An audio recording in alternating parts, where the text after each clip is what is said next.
anak-anak, kita jumpa lagi dalam video pembelajaran kita hari ini. Kita masih di tema 3G, perkembangan teknologi. Namun untuk hari ini kita sudah masuk ke subtema 3 pembelajaran 1-2. Subtema 3 dengan judul perkembangan teknologi komunikasi. Nah, kita masuk dalam pembelajaran 1-2 untuk hari ini. Baik, jika kemarin atau video sebelumnya anak-anak sudah belajar tentang review top test dan sudah melakukan top test. Nah, hari ini kita akan belajar tentang sejarah komunikasi. Nah, sebelum kita mengetahui sejarah komunikasi, anak-anak perlu mengetahui apa sih arti komunikasi itu sendiri. Nah ya, jadi komunikasi adalah proses penyampaian berita atau pesan kepada orang lain, baik secara langsung atau tidak langsung. Nah, ada dibagi menjadi dua golongan komunikasi berdasarkan jarak. Yang pertama, yaitu jarak langsung. Nah, bila langsung, jarak langsung ini itu terjadi bila berdekatan.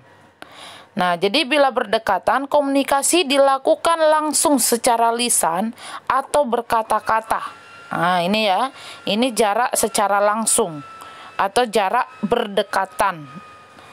Nah, yang kedua, komunikasi yang ini contohnya ya, kalau yang berdekatan. Nah, saat di meja makan, itu bisa kita berkomunikasi secara langsung karena jaraknya berdekatan. Lalu yang kedua, yaitu komunikasi berdasarkan jarak jauh atau berjauhan atau secara tidak langsung. Nah, jadi bila berjauhan, komunikasi dilakukan dengan menggunakan alat komunikasi. Contohnya seperti ini, yang sedang menelpon, menggunakan telepon genggam atau menggunakan telepon rumah, handphone. Nah, ini bisa dengan jarak jauh atau menggunakan surat, email, dan lain-lain. Nah, kita akan membahas nih bagaimana dengan komunikasi, sejarah komunikasi itu sendiri. Nah, sebelum orang mengenal tulisan, mereka akan melakukan komunikasi jarak jauh dengan menggunakan asap. Ya. Jadi komunikasi jarak jauh itu sebelum mengenal tulisan adalah pertama dengan menggunakan asap. Nah, dari asap timbul tanda-tanda tertentu yang mengepul ke udara. Ya. Nah, mengepul ke udara sehingga orang yang dikirimi pesan akan mengerti tanda-tanda dari asap tersebut. Nah, itu yang pertama. Yang kedua, sebelum mengenal tulisan, orang-orang melakukan dengan menggunakan alat-alat yang menghasilkan bunyi. Dengan yang menghasilkan bunyi. Karena apa? Karena selain asap, alat-alat yang menghasilkan bunyi juga dipakai untuk berkirim pesan. Salah satu contohnya tadi, kentungan. Ini contoh di Indonesia ya, kentungan. Karena kentungan ini dipukul untuk memberikan pesan tanda bahaya kepada seluruh warga suatu pemukiman. Nah, itu yang kedua ya. Lalu, setelah mengenal tulisan, manusia menyampaikan berita atau informasi itu melalui atau dengan tulisan. Nah, jadi ketika tulisan mulai dikenal, manusia menyampaikan berita dengan menulis. Di mana ditulis? Bisa di atas kain, bisa di atas kulit hewan atau kulit kayu. Seperti gambar ini ya. Ini ada contoh, yaitu di atas kain atau di atas kulit hewan. Nah, ini ya, atau kulit kayu. Nah, pengiriman pesan ini dilakukan kurir atau utusan. Nah, ya. Karena melalui kurir memakan waktu yang cukup lama. Nah, karena memakan waktu yang cukup lama dan pada akhirnya pengiriman pesan dilakukan oleh burung merpati. Jadi akhirnya digunakanlah burung merpati yang terlatih yang terlatih untuk mengirim pesan, karena jika menggunakan kurir atau utusan itu waktunya cukup lama. Ini ya. Nah, lalu Nah, jadi karena kurir itu memakan waktu lama, akhirnya digunakanlah burung merpati yang terlatih. Burung merpati ini mengantarkan pesan ke alamat yang dituju. Dengan semakin berkembangnya alat-alat transportasi, maka pengiriman surat juga dilakukan dengan alat-alat perhubungan, baik darat, laut, dan udara. Nah, seiring dengan ditemukannya yang ketiga, yaitu telegraf oleh Morse pada tahun 1843, telegraf ini dapat mengirim dan menerima pesan dalam bentuk tulisan dari jarak jauh. Kemudian, setelah ditemukannya telegraf, maka ditemukannya lah, ini contoh telegramnya ya, telegraf ya. Ditemukannya lah setelah telegraf itu telepon yang ditemukan oleh Antonio Meucci pada tahun 1849 dan mematenkan hasil karyanya pada tahun 1871. Nah, ini ya. Jadi telepon ditemukan sehingga orang dapat berkomunikasi dengan suara jarak jauh. Bahkan saat ini telah ditemukan telepon genggam sehingga orang dapat berkomunikasi di mana saja. Nah, ini dia ya, telepon. Lalu yang kelima, handphone. Pengiriman pesan melalui handphone atau telepon genggam oleh Martin Cooper tanggal 3 April tahun 1973. Nah, ketika internet ditemukan, perkembangan teknologi komunikasi semakin berkembang dengan pesat. Berkirim surat melalui pos sudah semakin jarang dilakukan. Nah, manusia lebih memilih menulis surat elektronik atau email atau layanan pesan SMS. Ya. Nah, ini telepon. Jadi, setelah telepon itu berkembang, banyak manusia yang menggunakan email. Apa keunggulannya? Keunggulannya itu keunggulan email dari SMS itu adalah pesan dapat diterima secara langsung, praktis, dan lebih cepat. Nah, internet itu ditemukan oleh Leonard Kennerock. Itu ya, ditemukan, digagas pertama kali oleh Departemen Pertahanan Amerika Serikat tahun 1969. Dan manusia memilih untuk mengirim surat elektronik atau email dibandingkan dari pos. Nah, keunggulannya tadi ini ya, dapat diterima langsung, praktis, dan lebih cepat.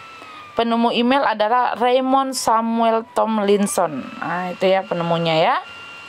Nah, baik, kita akan masuk ke halaman 92. Ayo jawab. Ada 5 pertanyaan. Yang pertama, jelaskan cara manusia berkomunikasi berdasarkan jarak. Berdasarkan jarak untuk nomor 1 ya. Komunikasi yaitu 1 secara langsung. Yang kedua tidak langsung. Ada di ini ya.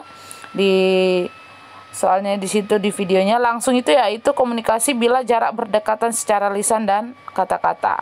Lalu kalau tidak langsung itu bila jaraknya berjauhan sehingga menggunakan alat komunikasi. Bisa handphone, surat, email, dan lain-lain. Itu untuk nomor 1. Nomor 2, kapan manusia mulai berkirim pesan pada kulit hewan atau kulit kayu? Nomor 2, sejak mengenal tulisan. Ya, sejak mengenal tulisan, manusia itu sudah mulai berkirim pesan pada kulit hewan dan kulit kayu. Nomor 3, mengapa burung merpati digunakan untuk mengirimkan pesan? Karena bila menggunakan kurir akan memakan waktu cukup lama. Nah, sehingga digunakanlah burung merpati. Karena burung merpati ini lebih cepat pengirimannya. Yang keempat, siapa penemu telegraf? Telegraf ditemukan oleh Morse pada tahun 1843. Dan yang terakhir, mengapa kini orang-orang lebih memilih menulis pesan dengan email dan SMS? Nah, karena akan lebih pesan dapat diterima langsung, praktis, dan lebih cepat. Itu ya. Untuk halaman 92, ayo jawab. Nah, sekarang kita masuk ke halaman 93. Ayo lakukan. Nah, seperti yang sudah Miss ajarkan kemarin, kita akan mencari tahu dari 5 paragraf dalam bacaan yang tadi sudah kita baca tentang sejarah komunikasi.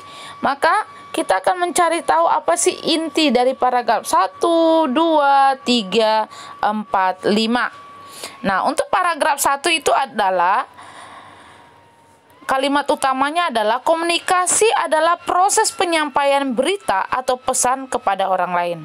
Nah, kalau untuk kalimat utama paragraf 2, komunikasi jarak jauh sebelum mengenal tulisan adalah menggunakan asap. Lalu kalimat utama paragraf 3, ketika mulai mengenal tulisan, manusia menulis di atas kain, kulit hewan, dan kulit pohon. Nah, itu ya. Jadi manusia menulisnya di atas kain, lalu kulit hewan dan kulit pohon atau kulit kayu itu ya. Oke. Paragraf 4. Ditemukan telegraf dan telepon untuk berkomunikasi jarak jauh. Nah, itu ya kalimatnya utamanya ya. Lalu kalimat utama terakhir paragraf 5. Perkembangan teknologi komunikasi semakin berkembang dengan temuan internet. Nah, ini dia ya untuk 5 paragraf. Oke, kita masuk ke halaman 94. Nah, kalau tadi 93 ya. Ini kita masuk 94. Nah, di 94 ini kita dapat berkirim pesan melalui surat. Nah, selain pesan, kita juga dapat mengirimkan ucapan melalui kartu. Media untuk berkirim ucapan dapat berupa kartu pos atau kartu ucapan yang dimasukkan ke dalam amplop. Lalu apa yang dimaksud dengan kartu pos? Kartu pos adalah selembar kertas tebal atau karton tipis berbentuk persegi panjang tanpa amplop yang digunakan untuk menulis pesan. Nah, sedangkan kartu ucapan adalah kartu tanpa tempat untuk menulis alamat dan perangko. Jadi dia nggak usah menggunakan tempat, tidak menggunakan alamat atau perangko gitu. Oleh karena itu dibutuhkannya amplop untuk menuliskan alamat dan menempelkan perangko. Kalau untuk kartu ucapan. Nah, ini dia contoh kartu pos ya. Siapa yang pernah mengirim surat ke kantor pos pasti sudah tahu ini. Lalu, ini contohnya. Kalau untuk kartu ucapan. Nah, jadi membutuhkan amplop lagi untuk menulis nama pengirimnya.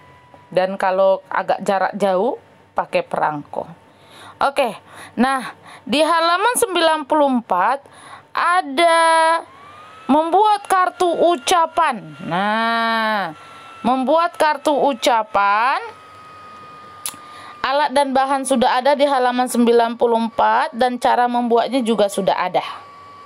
Ini ya, membuat kartu ucapan halaman 94. Nah, jadi tugas anak-anak yaitu membuat kartu ucapan. Boleh untuk ibu, boleh untuk miss, boleh untuk temannya. Nah, ya. Cara membuat dan alat bahan bisa dilihat di halaman 94. Oke, ini untuk tugas yang pertama ya, untuk hari ini. Oke. Jadi nanti dikumpul itu nanti ketika kita membahas di Zoom. Itu akan diinfokan lebih lanjut lagi ya. Baik. Nah, di halaman 95 kita akan menghitung luas. Luas. Kita akan menghitung keliling dari kartu ucapan yang sudah kita buat tadi. Contohnya kita sudah buat kartu ucapan. Kita akan hitung kelilingnya. Nah, di halaman 95 itu sudah ada gambarnya dan sudah ada contoh soalnya. Nah, jadi keliling bangun datar itu adalah jumlah semua sisi. Sisi AB tambah BC tambah DC tambah AD. Nah, semua garisnya itu ditambah. Jadi keliling bangun datar adalah jumlah panjang semua sisi. Gitu ya. Nah, anak-anak bisa menjawab halaman 90. Ini di 95 ya. Anak-anak bisa menjawab halaman 96. Ada ayo berlatih, dikerjakan. Jadi anak-anak nanti hitung pakai penggaris ya. Berapa panjangnya setiap sisi-sisinya. Baru dijumlahkan semua. Segi 3, segi 5, persegi, dan yang lainnya yang ada di halaman 96. Itu menjadi tugas kedua untuk hari ini. Ya. Untuk menjadi tugas kedua untuk hari ini. Jadi tadi membuat kartu ucapan, lalu membuat halaman 95. Oke? Oh ya, nanti kartu ucapannya jangan lupa cara pembuatannya di video ya. Sehingga Miss akan melihat kreativitasnya dalam membuat. Oke? Oke. Baik. Nah, setelah kita masuk mengerjakan halaman 95, kita masuk ke materi kita. Yaitu di halaman 97 ada sebuah cerita tentang taman air. Nah, anak-anak nanti bisa melihat di halaman 97.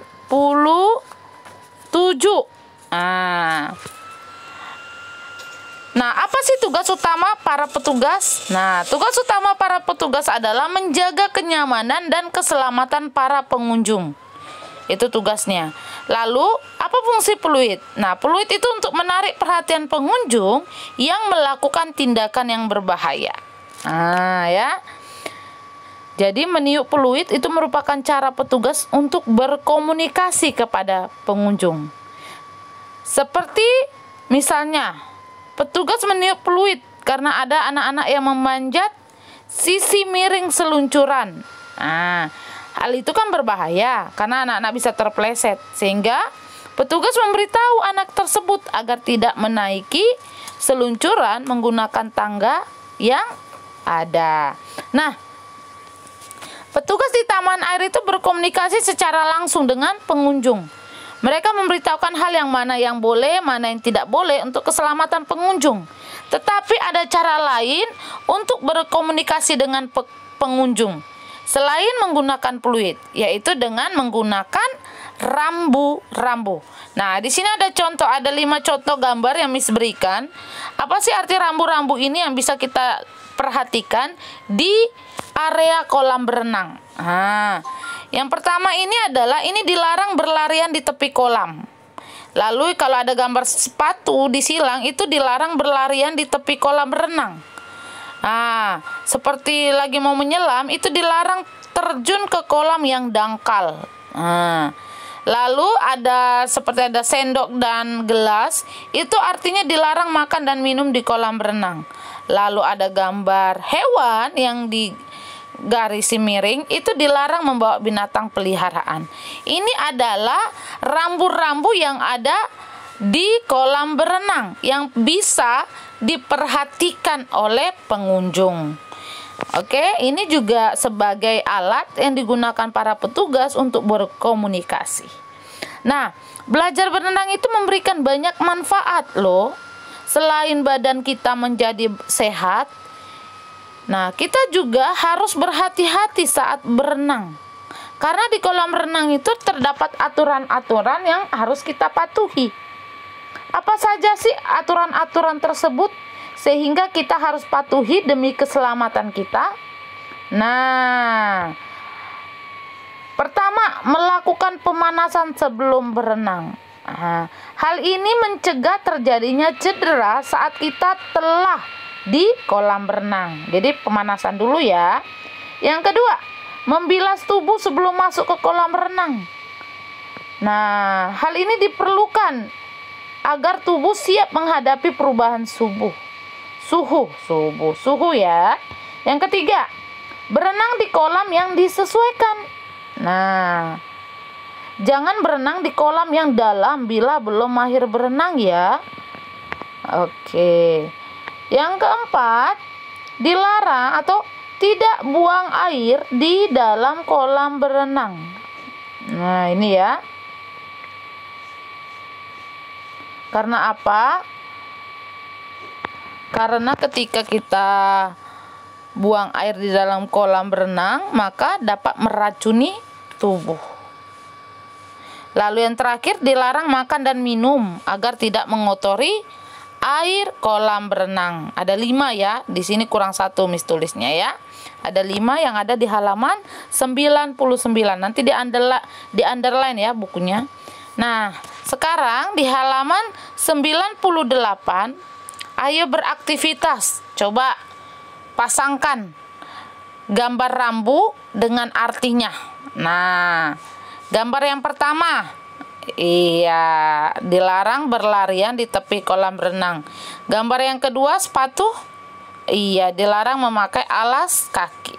Gambar yang ketiga, kayak ada salto tuh, nah, dilarang terjun ke kolam yang dangkal. Lalu ada sendok, nah, dilarang makan dan minum di kolam renang. Lalu gambar yang terakhir, dilarang membawa binatang peliharaan. Ini ya untuk halaman 98. Oke ya. Baik, kita masuk ke halaman 101. Perkembangan cara berkomunikasi. Nah, cara berkomunikasi itu ada berbagai macam. Hal itu tidak terlepas dari perkembangan cara komunikasi yang beragam. Nah, yang pertama kita bahas dulu cara berkomunikasi yang beragam ini. Yang pertama, pada zaman dahulu memakai kepulan asap yang tinggal di daerah pegunungan yang tidak terlalu jauh. Nah, jadi pada zaman dahulu itu orang-orang mengirim pesan dengan memanfaatkan kepulan asap. Kepulan asap. Namun hal ini hanya dapat dilakukan oleh orang-orang atau oleh mereka yang tinggal di pegunungan yang tidak terlalu jauh. Yang kedua, pada perkembangan selanjutnya cara berkomunikasi dilakukan untuk kegiatan surat menyurat, yaitu pada zaman kerajaan. Nah, pesan ditulis pada kulit kayu, potongan bambu, daun lontar, lempeng batu, atau kulit binatang. Nah, cara menyampaikan pesan adalah dengan mengirimkannya melalui kurir atau orang yang telah diberi tugas. Itu ya. Nah, kegiatan surat menyurat di Indonesia semakin berkembang pada masa penjajahan Belanda, kolonial Belanda ya. Sehingga pada masa itu telah ada layanan pos dengan dibangunnya kantor pos pertama di Jakarta. Nah, pemerintahan kolonial Belanda akhirnya menyediakan banyak kantor pos di berbagai kota besar di Indonesia, serta menyediakan banyak kotak pos. Kemudian pada tahun 1809